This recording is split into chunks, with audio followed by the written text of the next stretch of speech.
So ఏది ఏమైనా మర్చిపోతే క్షమించండి. ఏది ఏమైనా మేధావులు, విషయ పరిజ్ఞానం ఉన్నవాళ్ళు, ఏదైనా పని అప్పు చెప్తే సమర్థవంతంగా నిర్వహించేటువంటి యోధులు కాంగ్రెస్ లో అపారంగా ఉన్నారు. బీజేపీ, బీఆర్ఎస్ లో బానిసలు ఉన్నారు. బండి సంజయ్కి ఎలాంటి పరిజ్ఞానం లేదు.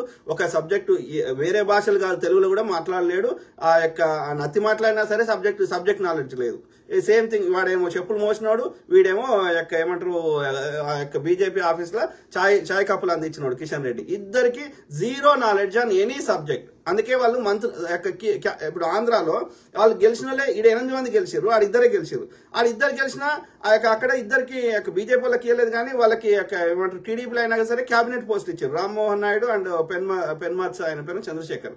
సో కానీ తెలంగాణలో ఉన్నటువంటి ఇంతమంది 8 మంది బీజేపీకి గెలిచినా అందరు సహాయ మంత్రే గానీ క్యాబినెట్ పోస్ట్ ఇవ్వలేదు, డెసిషన్ మేకింగ్ చేసే పోస్ట్ ఇవ్వలేదు. ఎందుకు ఇవ్వలేదు?